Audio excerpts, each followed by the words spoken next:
Thank you, PJ. It is time for another edition of the Pair and a Spare podcast. We've got Chip Scoggins from the Star Tribune, Ryan Burns from GopherIllustrated.com. I'm Justin Gard from The Fan, and we are 2 weeks away, boys, from as we record this now. 2 weeks from tonight, at least a couple of us will be at Huntington Bank Stadium as the Gophers open the 2024 campaign against the University of North Carolina.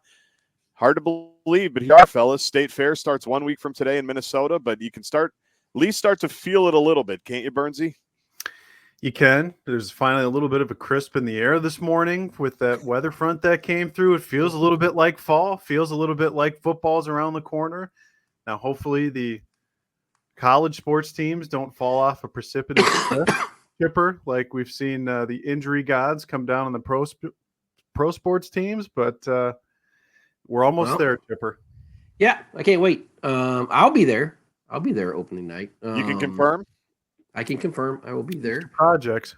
God willing. I didn't know if you had a Mr. Project thing. Hey, Mr. Project. If you see Chip at an American somewhere across the upper Midwest, just know that he's right. working on something. If I'm you've working got on something. If you've got a person that's got a great story in your town, he's working on something. Yeah. You know what I do like? I do like that Thursday night game, that traditional Thursday night game. Me too. Me too. People don't like it. I love it. Anything. I like the Friday games. Get your weekends back. We're gonna be there anyway. I know fans don't like them, but for people that have work, really? I like it. Yeah. Yeah. Well, they like the Saturday. They're traditionalists. Yeah. For that first one, I mean, obviously, once you get into the season, I want Saturdays, but I don't know. I kind of, I'm never really going to root for a night game just for deadline and selfish purposes. But but it's become kind of a tradition that I look forward to, that first Thursday, and that kicks it off, and then you got the weekend to watch some games. So I'm excited for it. All right, Burnsy, I have to start with, are you okay? Are you doing all right? Are you fine? I'm scared to know. Well, I've texted you about this, but this is, I printed it out because I'm old school like Chip. Anybody watching on the YouTube, Thank you. can see. This is the GopherIllustrated.com football practice report from August 13th, from a couple of days ago. We're going to talk about the news, obviously, that in the last practice open to the media, I'm sure much to PJ Fleck's chagrin, we're never going to see another practice. The future of the offense, the one you were at, we'll never see another. The future of the offense and the future of the program. Darius Taylor misses half of it with an apparent leg injury. And now we'll you know what we're going to do next week. We're going to talk to PJ. Yep, Darius is fine. Day to day, we'll see. We know, but Chipper, I'm reading Burnsy's practice report. It was a beautiful day out there on Tuesday. I got to the Lake of the Woods LOW gate flawlessly. Everybody that when I walked in said, "Hey, did you find the right gate?" I said, "Yes, thank you." So I'm reading it. Injury report. Okay shape. 2 weeks of camp. Okay. Aiden Gooseby, Daniel Jackson wasn't dressed. Here's paragraph 1 where I'm worried about Burnsy. Oh boy. I'd also note that running back Darius Taylor left practice today and didn't return. He was running the pass route and came up limp on his left leg. After spending some time on the ground, he moved off to the side and then had ice on his left hamstring area for 15 to 30 minutes. It was removed toward the end of practice, and he remained with the team. Fleck didn't seem to be too concerned about it, but he's not exactly a reliable narrator for injuries. There's salt number 1. So then I'm reading. I go, all right, okay. hold on. We're going to stop there. Yeah, let's start with that statement there, because you two have more experience with the pro sports teams than I certainly do. Yeah. PJ Fleck has to be about the worst narrator about injuries that I can remember. Yeah, I don't, anything that he opines on regarding injuries, I take with a grain of salt. Well, like last week, he talked about Daniel Jackson. He was like, "Yeah, Daniel will be fine," and then he doesn't practice the next 7 days later. And so Andy Greeter, friend of the podcast, Pioneer Press, is like, "So has he practiced?" And Fleck's like, "No, he hasn't, but he's been working really." It's like, "Oh, why did you say that?" He's been working with the trainers. You know this. You always say, "I hear what you say. You trust what I do."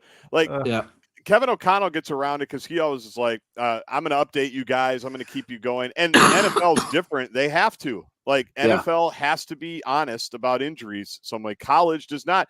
We're about to get ready for next week. It'll be.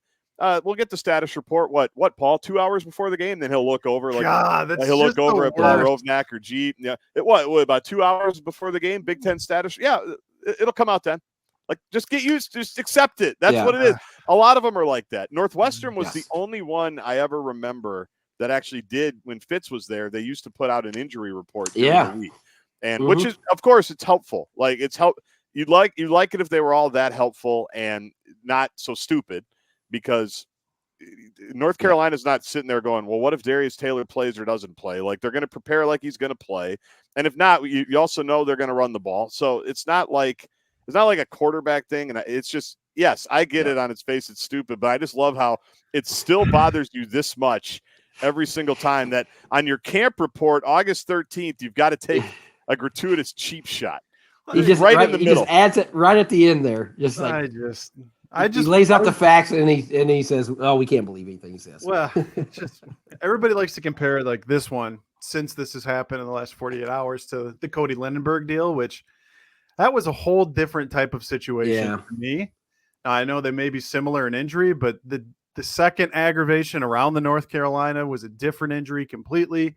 Now, do I wish Cody Lindenberg or PJ Fleck would now, after the fact, come out and talk about what actually happened? I do, but it doesn't seem like that's ever going to happen. It's just, whether it's early on or, God forbid, down the line, and you just refill everybody in on what actually happened. I just don't understand. Nobody knows, to that point, nobody knows the Trey Potts situation 4 years later, right? And that one I can understand to a degree, because I think that one was more serious. Oh, it was life-threatening. It's life-threatening. Was it 4 or 5 nights? Yeah. And so I can understand like some privacy laws there, but if it's a hamstring and when those type of things, it's like, come on. It was great though. What it is. Yeah.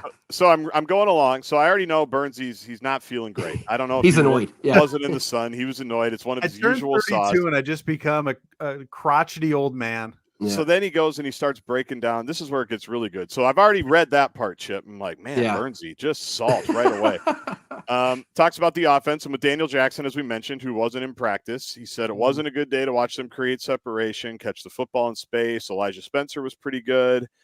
He beat Ethan Robinson. Max Brosmer had a nice throw. Pass catchers need more consistency. Then he writes this, Chip. There was a play or two made, like Quentin Redding caught a back shoulder, parentheses. Yes, they threw that to a 5'6" player, parentheses, touchdown from Drake Lindsay. What do you want, Burnsy? Let Quentin Redding get some reps. They might need him. Why don't? What do you have salty against? Burnsy. It is salty Burnsy. The amount of people that Garty texted me, and I had a couple other folks around the program text me and say, "Who?" It's just like, in what world, and on an actual Thursday or Saturday, whatever it may be, are you going to be throwing to the back pylon to Quentin Redding? Like, it was, never know, as Chip always says, dime of a throw. But like, it's a practice rep. We all need reps. I know.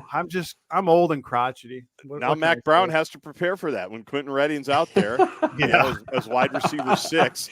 He's got to prepare for the back shoulder throw. So, Ryan, what is going on? Like, the season hasn't even started. You don't have any kids. Like, what? Why all the stress and the angst? That's what I'm worried about here, because you're far too young and you have far too few stressful obligations compared to Mr. Projects, to Mr. 15 jobs and 3 kids.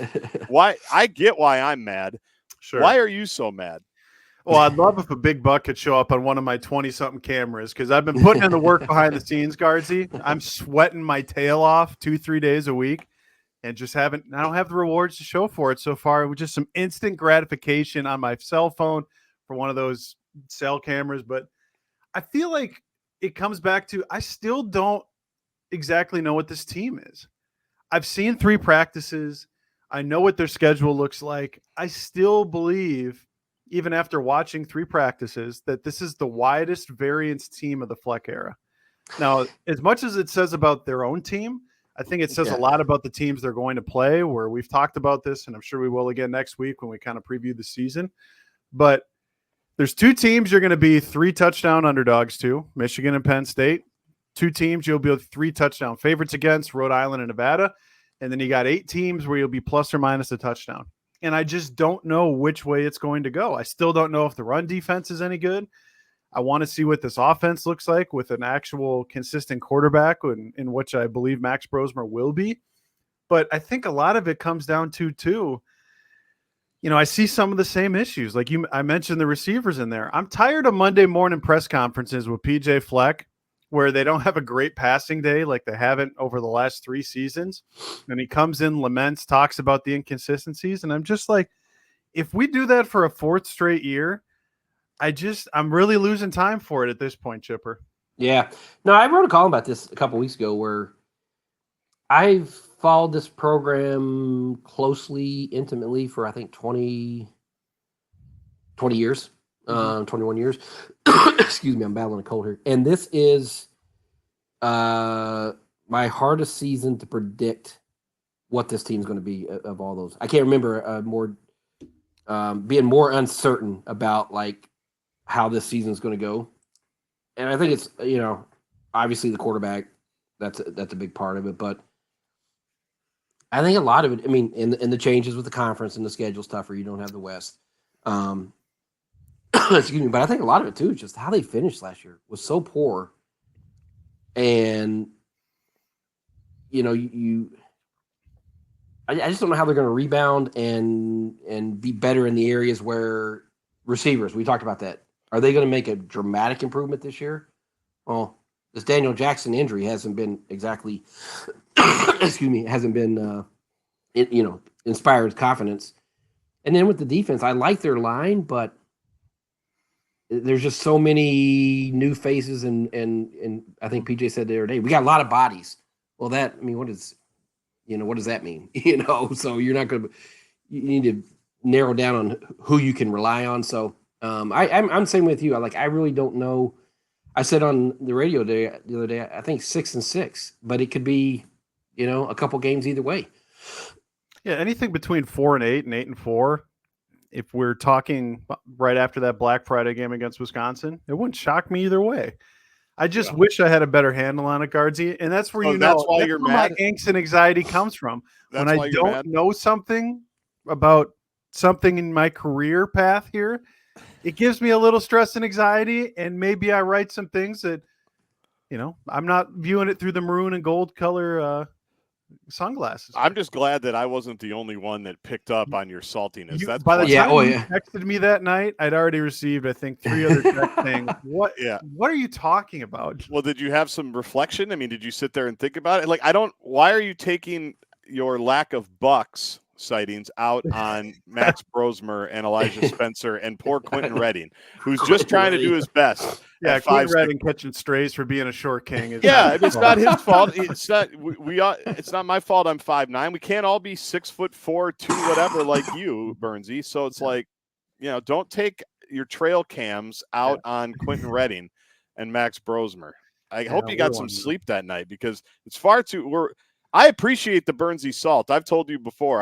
I appreciate it, the Burnsy salt more than most because you will absolutely say what you're thinking.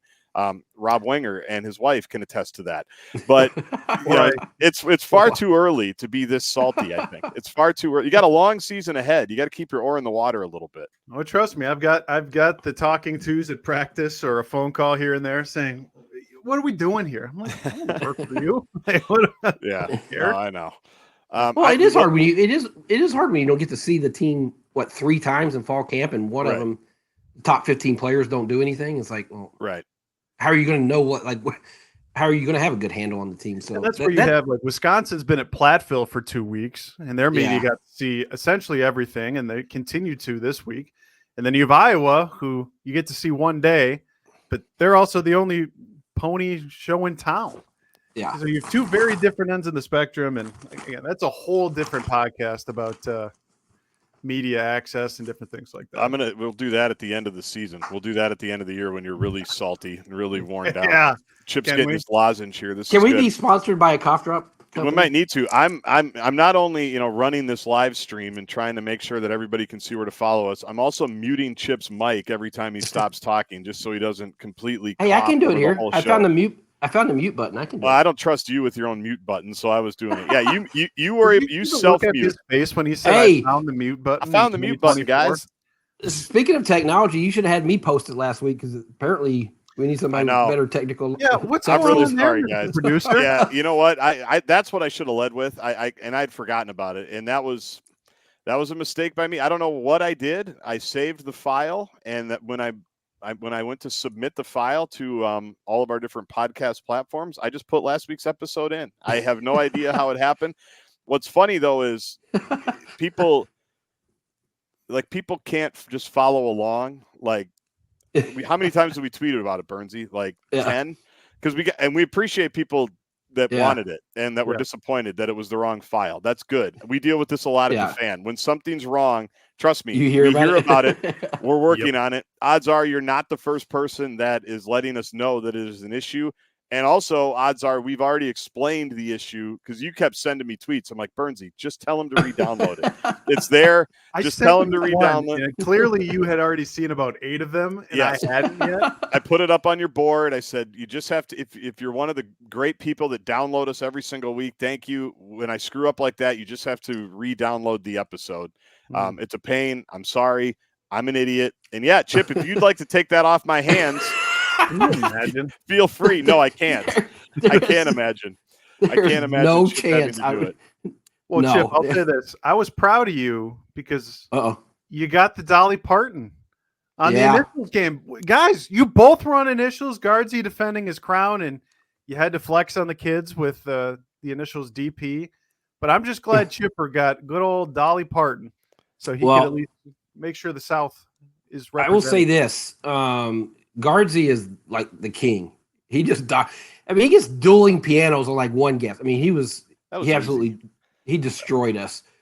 But as a boy from East Tennessee, if I couldn't have got Dolly Parton, then I should have been just summarily dismissed right then. So I got my 1 point. I went home happy.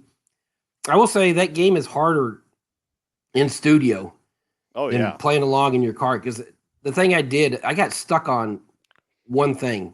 As soon as I heard I was thinking dance party the whole time. Dance party has to be one of them. And so I kept thinking about it. It's like, and I'd hear these clues and it's like, well, that could be dance party. I was like, no, stop thinking about dance party. It's not going to be in here. It's such a mental grind.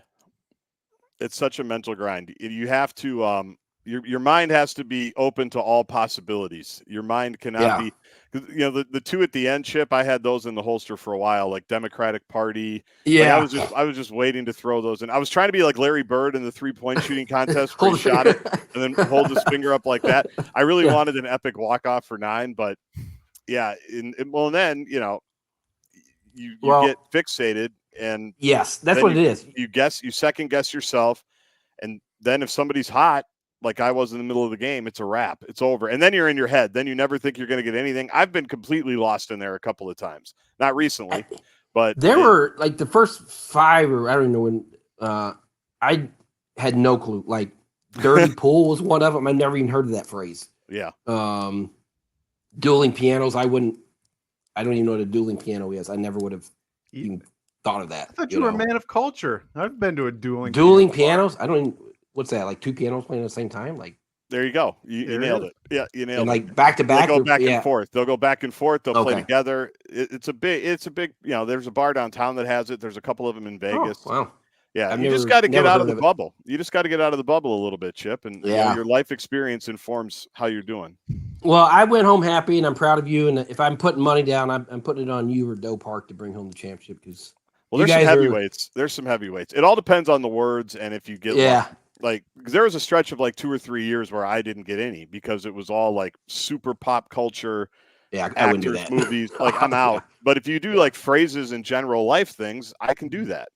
I can do that. I can get out there a little bit. But thanks for watching, Bernsey. I was very proud of my Parent and Spare brethren, and I hope you can beat Do Young Park here as you continue. I think that might be my greatest life accomplishment, that I knocked him out in round 1 a year ago. Because that guy, speaking of wizards, that guy is. Well, that's the thing. I mean, the guy's literally been on Jeopardy twice, and he's like the smartest guy. And I saw him in the press box at Target Field a couple days before I did it. I was like, yeah. He's like, when are you doing it? I was like, Monday. And he's like, yeah, the first time you play it, man, that messes with your brain. I'm like, great. Yeah. Wonderful. The smartest guy I ever met is telling me how hard it is.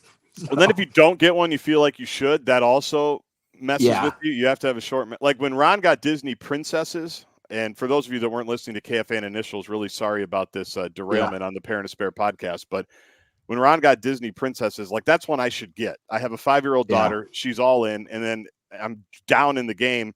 You got to just forget it. You got to just punt and move on and, try to play defense. And thankfully I was able to. But the best line is one that was tweeted at us that we couldn't believe for the Parent Despair podcast bit mode that Daily Planner was not one of them on DP. That was so great. And it was just sitting right there for us. Daily Planner.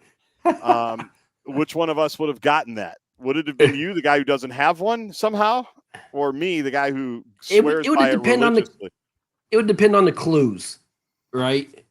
But that would have been a perfect one. That would have been so on brand, but wasn't to be. I've never been more excited when I heard Corey Coe say Pigeon Forge. I knew I was getting one. I was walking out of there. I wasn't getting shut out. I had Zach Halverson save the video of Chip with his double arm Herb Brooks celebration like this. We're gonna use that. The first time Coy Parrish is back to return a kick at Huntington Bank Stadium, we're just gonna tweet out Chip double arms up like this. All right, well, let's get back to the team. We Burnsy's saltiness aside from the practice report, the headline news from that practice is that the future of your offense and your best offensive player didn't finish it. And like you said, Burnsy, it looked like a hamstring injury, right? Which, as Cody Lindenberg won't tell you, those are tricky. As Justin Jefferson has learned, those are tricky. Like, if you're a skill position guy, you need your hamstrings. And so what do we make of this? Do we have any other info on it? You've got sources, Burnsy. We're 2 weeks out. Not ideal to have literally the program. If the ball is the program, the guy who's going to have the ball the most, Darius Taylor, left practice earlier in the week. Your thoughts? Yeah, when he's running down the sidelines, outstretches for a ball, and then immediately comes up limp, you're like, oh boy. Yeah. Oh boy. Because like I wrote in that salty practice report, and he was down there for about a minute or so, ends up getting up. They put some ice on the hamstring and whatnot, and he was moving around. I'd see today that Gopher Football tweeted out a picture of Darius Taylor doing some serving and giving. So good to know that his left leg has not been amputated, contrary to what we've seen some other Minnesota football teams in town go through. But I think it comes back to, we talk a lot about, and I certainly have, the 92 touches in 14 days for Darius, and then he gets hurt, and then he's not the same, comes back for Iowa, re-injures. Well, he didn't finish the spring, and now he's banged up again towards the end of fall camp. So at some point here, it's just, how do you figure out how to have him find health? Well, when he's healthy, he's obviously tremendous, Chip, but it's for him finding health and staying healthy. And it's finding the right workload for usage him. Rate. He's not Muhammad Abraham. Well, I would say in the spring and in the fall, it's not a usage issue. Yeah. I mean, obviously that can, it's not like he's being overly taxed in training camp, I don't think. Correct. Right. But so this could happen anytime, but it does, I think usage is a thing that we need to talk about with him, though, because now you got the Marcus Major kid who, we haven't seen a lot of, but he looks like he could be a guy that they can count on to take some of those. Sorry. Chip's just dying. I know, I'm just dying. But they have to.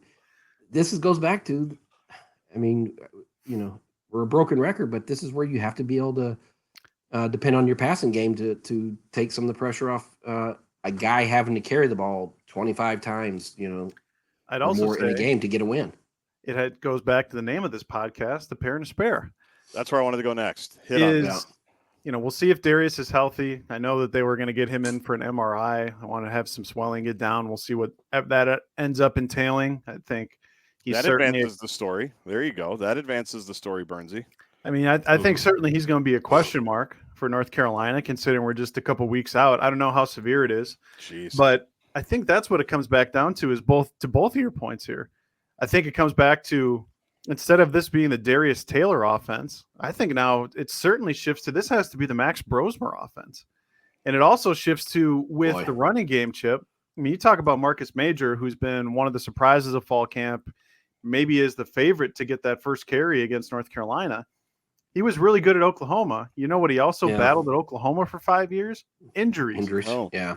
So it's going to be Marcus Major, C.A. Binger, the Ohio transfer.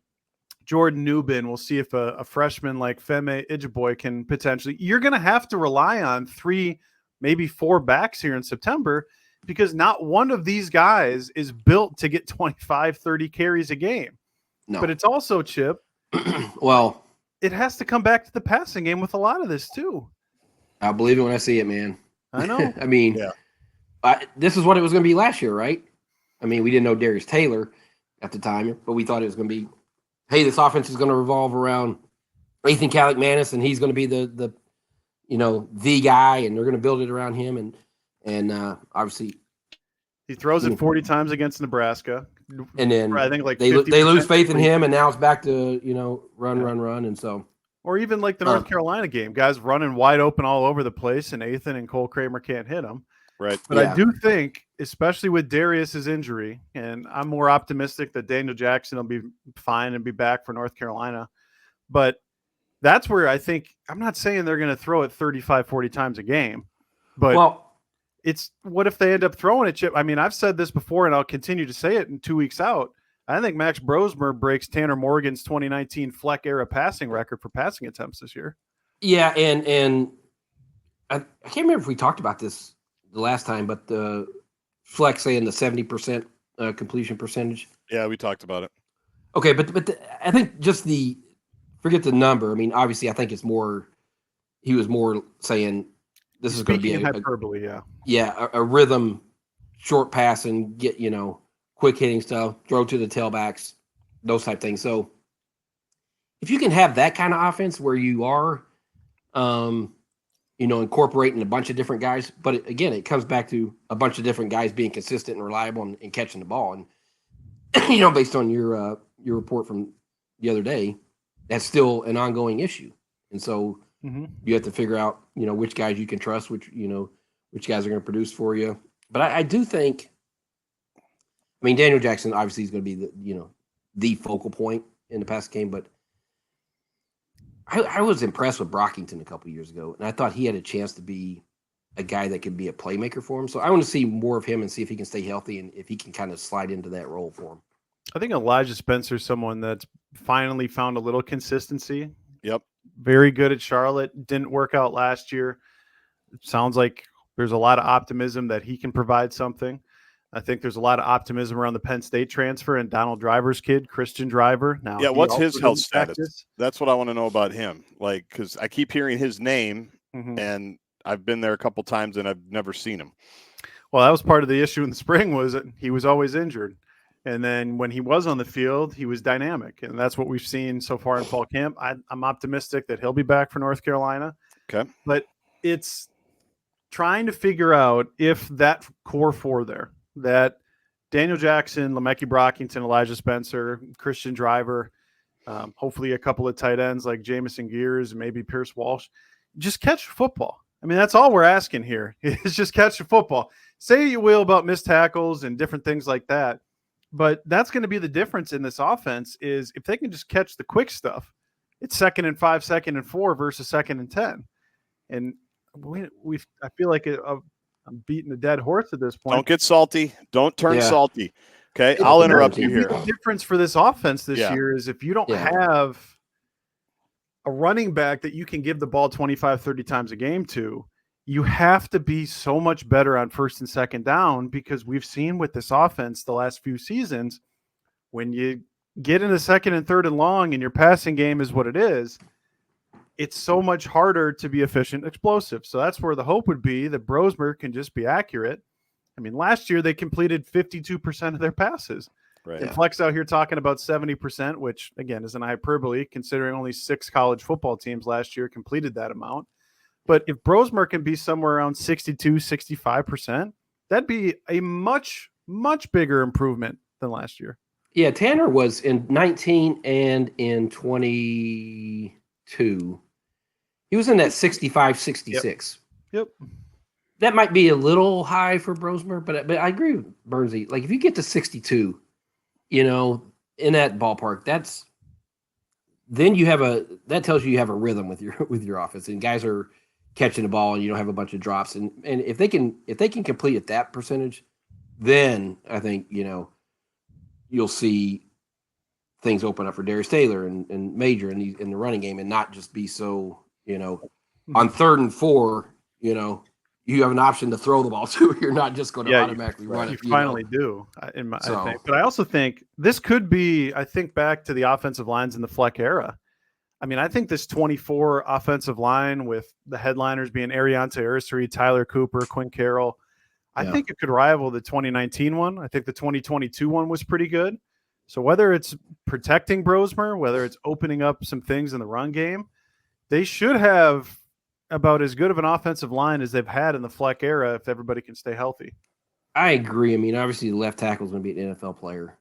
I mean, and you have some depth there, and I feel like if you're starting off the Big Ten, you want to have 2 good lines, and I think that's a good starting point for them. I know the run defense and how they're going to hold up there has some concerns with Bernsey, but I do think they have some playmakers along that defensive line. So, I mean, as a starting point, that's a pretty good place where they're at with their lines. It's everything else around them. How's that going to come together? Yeah. Well, the urgency here is you need to find a way to beat North Carolina, because it's not hyperbole. I mean, that is a massive swing game for your whole season. But also just September, because you've got this. You don't have Jerry Kill's second-year Aggies coming in here that you're going to boat race, right? You've got a legitimate Power 5 team that has some dudes. It's essentially a pick'em game. I think the Gophers right now are favored by 2.5. But as a tone setter in this market, with these fans, with this group, with everything else that's around here, I mean, just today, Wolves schedules opening up, Wild tickets go on sale, Lynx are back in action, and by the way, the Vikings are the Vikings. You drop that first game, no one cares about you until that Iowa game, and conversely, you win it, you give yourself a little bit of breathing room to maybe get some of these other guys in, hopefully for the next couple of weeks. But with Darius going down here 2 weeks before the game, it's man, it's a really important game. So everything you all just talked about is they got to figure out every little nook and cranny to try to grease that game out, because it is a sneaky big game just for the narrative of the season, in my opinion. Well, yeah, I agree too, because I think a lot of it's because look how they finished last year. A terrible November. Fans, I felt for the first time with Fleck really started to be really? What, where's this going? What, and not just the fringe ones that are going to come and go, but even the diehards were the observers, as I call them. The observers, yeah. But even, I mean, I felt like the tenor changed within the fan base in November last year. Not that they lost everybody, but you could just feel like people were man, this is the first time where you really felt people kind of questioning what was happening. Well, you want to see where it's going to go from there. I think everybody understands a dip, and we know the reasons why. And I think they've had a pretty good offseason, all told. Recruiting-wise, Bernsey, you've told us that. Obviously, retaining players from what they had in November. I mean, and then there was the UCLA stuff, which I'm sure shut some things down. Even though it's okay to love where you're at, copyright PJ Fleck, Big Ten Media Days. That's a thing that people are going to file away now. They want to see. Whether he likes it or they like it or not, that's a thing in there too, where if you don't have a good season, then it is going to get louder, rightfully so. And so that's why I think, getting off to a good start when, it just gives them some momentum and okay, yes, this is a page turner almost. This is not a continuation of last year where things were just not good at the end of the year. So and there's so many of those games where you're they're just pick'em games. I could see it going either way. I feel like North Carolina should be a game that they should win, but you go down the list, and you're you could talk yourself into a bunch of scenarios. Totally. So as many of those games as you can get is going to determine how you feel about this season. Well, especially with the way the Viking news has broke, unfortunately for that team. There's an opportunity in this football town, which is football is king without question, that if you can just win that opening game, and then you get 2 gimmies at home against Rhode Island and Nevada, setting up that NBC night game against the Iowa Hawkeyes, you have an opportunity to capture some of the market share in town, because I don't know what you guys think, but obviously I'm not incredibly bullish on what the Vikings will be doing. People Right. want to watch a winning team in this town. And that's where, to Chip's point, do I think Minnesota should win this game? I do, because I think they're better up front. But it's only 60-40 in my mind. It wouldn't Right. shock me at all if North Carolina won. But to your point, Guardsy, it's such a pivotal game early in the year. It sets the tone for the rest of the season to me. Yeah, because no one cares what you do the next 2 weeks, right? No. After that, in those two non-conference games, like you're going to get no juice out of those, whatever happens. And so as PJ says it's an opportunity. It's a big opportunity, and that's why, when you're at practice and the guy who's allegedly going to help you with that opportunity is out, it's alarming. And now so that's why we've kind of talked out the depth that they have behind him. Hopefully the depth that they have in the passing game, all of those things. Anything else you want to talk about practice report? Did you get it all out, Bernsey? Did you get it all out? We'll take a break here and talk about a couple of rival schools and some things that they've got going on at camp. Are you Gophered out here? Are we good for this week? That was very cathartic for me. I appreciate that. All right. Well, we will come back and talk about a quarterback controversy in Iowa City and a quarterback decision in Madison. That's coming up in just a second, but I know this didn't make you salty. You're evening at Jack's Cafe. We got multiple texts from you, Bernsey. Last week, you went to Jack's Cafe. You made reservations at jackscafe.com. Great partner of the podcast for another season. Been in Minneapolis forever, year after year, decade after decade, meal after meal. Tell the people what you got. Tell the people about your parking. Tell the people about your conversations. Give us the most recent Ryan Burns Jack's Cafe experience. Well, I'll lead off for Chip. My father was so excited about the free and ample parking in Northeast Minneapolis. I thought of you instantaneously. Great minds think alike. I mean, peace of mind, knowing that you've got a place to park. Yeah, but it was outstanding. I mean, my family, especially my parents, especially the older they get, food snobs, and they were absolutely blown away by the food, whether it was the salads, whether it was their main course, whether it was the desserts. My family are big dessert people. Chip, the creme brulee was had just for you. I want you to know that. Was it not gold? Oh my gosh. It was outstanding. I also got the chocolate cake afterwards. Goodness gracious. I'm going to have to check my sugar levels. Goodness. I got the 8-ounce filet, which was perfectly done. Got it with some, there were crispy hash browns. And it was, trust me, everybody looked around afterwards and was like, holy cow, this was so tremendous. Good. Yeah. So got to bring them out on the patio afterwards, show them everything. It is just, I can't say enough good things. It surpassed any and all expectations from my family who was there with me. They'd never been. I can assure you, they've already asked me, when are we going back? That's awesome. First time trip for them? It was. Nice. And it was hopping there. I'll tell you that much. Whether inside, outside, a Wednesday night, Jack's Cafe was the place to be. So, yeah, I know there were multiple birthdays going on around us. So, the steak was tremendous. Just absolutely. I'm a steak snob. I mean, I thought it was better than some of the more talked about ones around town, in my opinion here. Excellent. There you go. Whether it's a special occasion, whether it's a date night, whether it's a happy hour, whether it's a brunch, don't forget about the weekend brunches as well. We're basically in peak brunch season as we speak right now. Before or after games, I know we got an 11 o'clock kick coming up here. I think week 2. Great spot to stop off early or certainly stop back late. They've got a great bar as well. Groups 15 to 400. They can do everything for you. It's Jack's Cafe in Minneapolis. Make your reservations at jackscafe.com. One thing that's been discussed a lot on this podcast and basically any college football show the last few years has been the University of Iowa Hawkeyes offense. And they made some sweeping changes. The offensive coordinator, Brian, Kirk Ferentz's son, is now an analyst at the University of Maryland with Mike Loxley. They bring in Tim Lester, who's bringing in apparently some Green Bay Packer type ideals into the offense from the Matt LaFleur school.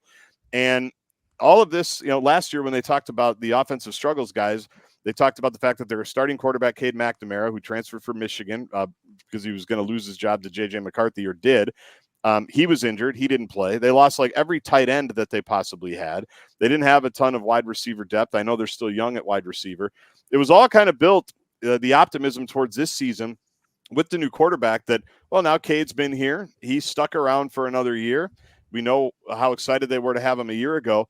I was stunned, Bernsey, to read your counterparts down there in Iowa City, whether it's Sean Bach or David Eichholt, that there was a big battle, apparently, and not a great battle. It was a battle of attrition, a war of attrition on the day that was open to their media between something called Brendan Sullivan and Cade McNamara for QB1 at the University of Iowa.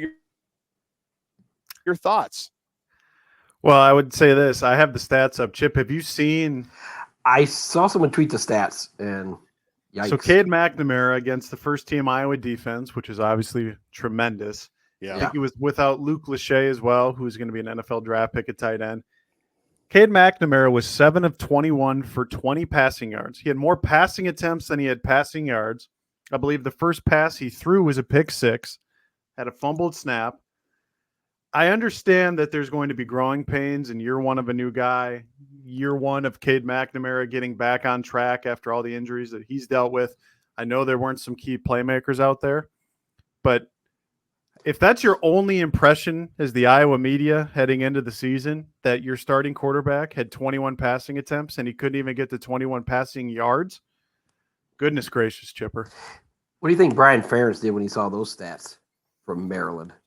Do you call your dad? Do you tweet at Beth Getz?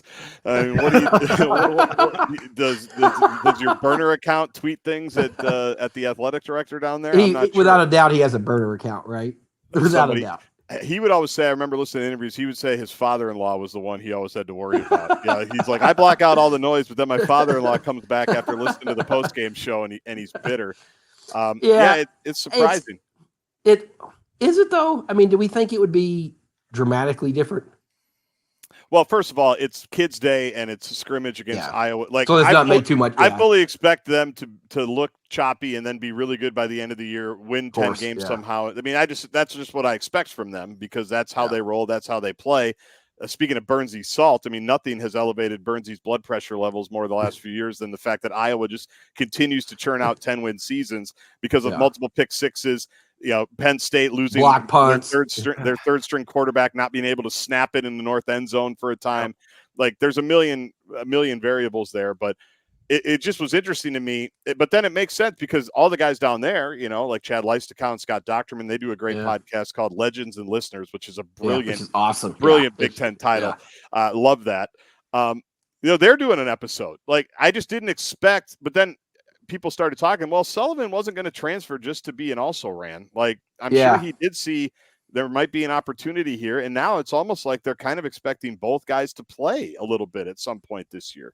Yeah. I wonder how they sold him, like the quarterback. I mean, I assume it was like, hey, come in, nothing's guaranteed. You got a chance to start, or I'm not sure if playing two quarterbacks is, you know, the best way to go, but I just assume McNamara, once he was healthy, he was just going to kind of slide back in there and be their starter. But clearly, you know, there's I don't know if is it a 50-50 competition, Burnsy, or how is it? I think it's more 80-20 McNamara from what I understand. Okay. Now, I also don't pretend to be the Iowa guru that maybe Mr. Former Iowa Hawkeye Justin Gard was, but that's right. The thing I want to see is what does Cade McNamara look like and what version of this with his health are we? Because battled health goes down. He was already not the most nimble of guys, and now I'm wondering if he's even less nimble because to both of your points, you only bring in Brendan Sullivan after the spring when you're maybe starting to have – because it felt like after that Cade McNamara injury, it really – no one wanted to talk about how the rehab process was going. And then they bring in Sullivan. And to me, that's when my red flag went up of they had to bring in a guy regardless because their number 2 left, the guy who played against the Gophers. I forget his name. Declan Hill? Declan like something? I don't remember. Well, let me give you Sean Bach's paragraph here. But go ahead. Bringing in a guy like Brendan Sullivan, who's obviously started Big Ten games, is going to be peculiar to me, where I fully expected to be Cade McNamara in the opener. But if he struggles the first couple of games, that's where I wonder in and around that Gopher game what we end up seeing. But this also could be for naught because, like I like to say, with these Gopher practices, Iowa got to see one of 20-something practices, and maybe he just had a bad day because that's going to happen in fall camp. But to go back to the Guardsy, your point, about the new coordinator, and I mean, do we really think Kirk Ferentz is going to deviate much from who he is, his identity that he's established for 100 years in terms of philosophy? And so it's probably going to look pretty similar, right? Yeah, it's the idea is that they'll execute it better, right, but and that they have better players, and that they actually have a starting caliber quarterback, which they obviously didn't have a year ago. I mean, we all watched that. I mean, I mean, we watched like part of the reason why the whole fair catch thing is funny is because let's just say the play was blown dead or whatever. Like Iowa still had the ball after all that, even after the Gophers, they punted it back at like midfield. Like it wasn't like so. Yeah, and that's what even Ferentz talked about late in the season, maybe even before bowl prep. Basically, like I mean, when I do an evaluation, I'm looking at, and PJ's talked about this too. Is it schematic? Is it personnel? Is it execution? Whatever it is, like they lost a ton on offense. Now, do I think they were going to be the 99 Rams last year if Cade McNamara and all the tight ends were healthy? Probably not, but they certainly were going to be better than what they were, what they saw when they literally couldn't do anything, especially in the passing game. Here's your guy, Sean Bach, Hawkeye insider. Sullivan was brought in to push McNamara for the starting spot. McNamara is the internal leader right now, has been that way for a while. However, based on the last couple of weeks, you can't ignore Sullivan anymore. He's going to continue to push McNamara for the job, and his stock is getting higher. So it'll be interesting to see. And they have, forget about the Minnesota game for them. They've got the Cyhawk game, week 2 or 3, whenever it is. Iowa State's going to be a good team too. They're seen as kind of a sneaky, playoff contender as well with Matt Campbell and everything he's done down there in Ames. Like they always have that huge litmus test, important in-state game too before they even come up here. Well, they even got Illinois State, who's ranked in the top 25 for FCS programs to lead off. You mentioned the Cyhawk game, or Troy. I don't know that they're going to be the team they were last year, but last year they won 10 games. Yeah. They won double digit. Yeah. They were the Big Ten West champs, right? This isn't Rhode Island and Nevada coming out. Oh, you're talking about Illinois State. Yeah. Yes. Illinois State was top 25 FCS, or Troy in the Sun Belt there. They won double digit games last year. Now, every team's a little bit different, but they're going to be tested more than Minnesota will be. So it's going to be very interesting to see how does it all look between those two. I was reading about their defense too. For some reason, I thought Sebastian Castro was also gone. They're older than BYU defense. They're like everyone talks about DeJean, and rightfully so. Yeah. By the way, I saw his kid brother's like a top 30 recruit nationally. Burnsy, I saw you guys just put that out. I have a hunch where he's probably going to go. I have a hunch where he's going to go. But every time, like, and DeJean obviously is unbelievable. Like, but I'm looking, they've got the great linebacker. But then, like, every time I watch, and I think it was the Wisconsin game a year ago leading up to the Gopher game, or it might have been after, I'm like, God, Sebastian Castro is nice. Like, that's another dude that just makes plays. I remember even talking to PJ about him on the coaches show. I'm like, Castro's good. And he's like, oh man, he's just like, yeah, we know. He's like, we know, like we offered him too. You know what I mean? Like there's those guys in the recruiting battles where you're like, it would have been nice to have a guy like that. It's their back seven, I kid you not, has to be an average of 24 years old. Yeah. They are experienced and old and really, really talented, which is why a lot of people down in Iowa City are hoping that college football playoff come November is on the table. I think it is. Just with their schedule. I mean, they can't drop games like up here. They've got to, but their schedule is very conducive outside of they only play one ranked opponent as of today, and that's on the road after a bye week in Columbus. Yeah. And they miss Michigan, Oregon. It's on the table. I'm not saying I'd bet it. I'm just saying if their defense is what it was and their offense is a little bit better, we know that they know how to win games. Like they have the formula and they're all bought in on it. So I wouldn't bet it, but it's going to be something to think about. And I don't know if there's another program that maximizes their opportunities when it's there, like the schedule being favorable for them or whatever. We know about the, special teams and fluky things that not fluky, but just, how they can win games, in the margins there. But I want to see that offense. I mean, I know their defense is going to be great. They're obviously going to be very good special teams, but I want to see if that offense, because they were just so inept last year. And a lot of that was the quarterback. And, they're playing a quarterback that wasn't a Big Ten quarterback, but and they haven't run the ball for them. No. very well the last handful of years, and they've got an experienced line. I know they like their depth at line too, and just reading some stuff out of there. So that, when any of these teams here in the Midwest are at their best, it's because they have great line play. You said it at the top of this, Chipper, in the Big Ten. And I don't think they've had that necessarily, even though they've put guys in the league and they've put guys obviously on all Big Ten type seasons. I don't think they've had that dominant running game that has really set up everything. Part of that might be because everybody knew they couldn't throw. Correct. But I think that's a very underrated part of this. But they also, I think, feel pretty good about what they have up front down there too. Yeah. Anything else Hawkeye related, Bernsey? I don't want to get you too salty and make you think about flashbacks of pick sixes and fumbles inside their own 10-yard lines. We've got some other stuff to talk about in the Big Ten if you'd like. Are you comfortable moving on? I'm already salty enough today. Yeah, seriously. 32 years old. I'm not a coach. I'm not here to motivate and inspire. I don't think I can pump you up. I'm going to work my best to change my best with the necktie mentality. All right, so let's go to the neighbors to the east. The last game of the season, the Wisconsin Badgers, Black Friday, 11 o'clock on CBS. You mentioned, Bernsey, the Platteville camp, which I love, by the way. I think that's such a cool thing. Great idea by Luke Fickell. I would love it if the Gophers, I don't know where they would go, like Duluth for a couple of weeks or someplace random. Yeah. Mankato, that's what they should have done. Go back to Mankato. Just go back, yeah. And do like a week somewhere else. But they did announce that Miami transfer Tyler Van Dyke is going to be the starting quarterback when they open up August 30th against Western Michigan. Braden Locke was kind of the incumbent or a guy that's been there. And Van Dyke, it's from reading stuff both on your site, Bernsey, what do they call it? Badger 247, and also the Wisconsin State Journal and everything that comes with it. It doesn't sound like this was particularly close. It sounds like the coaches tried to make it sound a little bit closer, but anybody that was there watching, it was pretty clear that Van Dyke was the clear guy.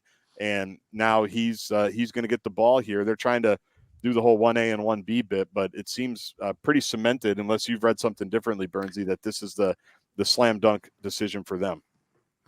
I don't know that it was a slam dunk decision from what I've read in terms of I was fully expecting him to be named the starter in the spring. I mean, you bring in a guy who's got nearly 7,500 passing yards, and I know he's been inconsistent at Miami, but the fact that we're just 2 weeks away and they just named him the starter yesterday, and I remember reading stuff last week from people at those practice saying Tyler Van Dyke's finally putting it together. Well, that also says to me on the flip side of the coin, he wasn't that much better than Braden Locke was for a large part of the offseason. Now, will it matter? Will it not? I have no idea.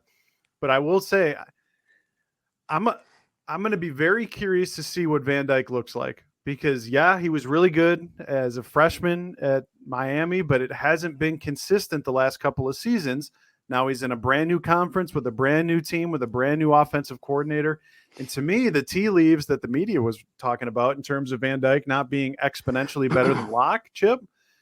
I mean, I'm very curious to see, like all of these Big Ten teams, what does your brand new transfer quarterback look like?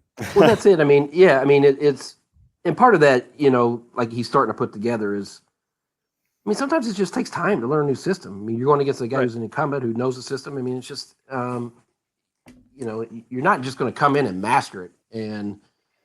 And so, I mean, you look at that situation, versus like the Gophers where, you have two new guys and they're both learning it together. And so that's what makes this, and maybe this is going to be a yearly thing where every year there's going to be 10 new quarterbacks because of there's just so much fluidity. Well, I think it is. I think we've seen that. I think it will be. I think it's just something we're going to have to get used to where you're like at the most important position, you're having a guy who's come in either, a backup from somewhere else or a highly productive guy from a smaller conference trying to make that transition. And you don't really know, how they're going to adjust to, like you said, a new conference, a new coaching staff, a new everything. And so that's where I think it is important when we talk about infrastructure.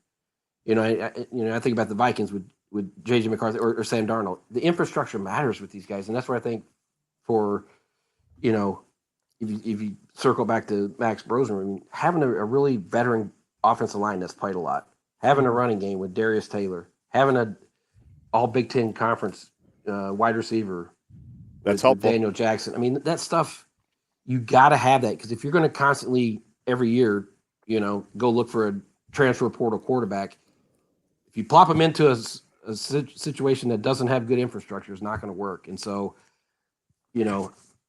I think Fickle's probably recruited well enough, and they have enough pieces coming back. I mean, obviously you're losing a big running back there, but I think Maluzi's back, right? Is he? He is back. Yep. Chaz Maluzzi. Maluzi. So But what version is he after another? Well, that's it. He hasn't been able to stay healthy, but when he's healthy, I kind of like what he gives them. And they'll have good tight ends. I assume the line's going to be improved. So, but yeah, there's just so many unknowns with all these new quarterbacks in the league, and like which quarterback's going to be able to flourish the most in a new system.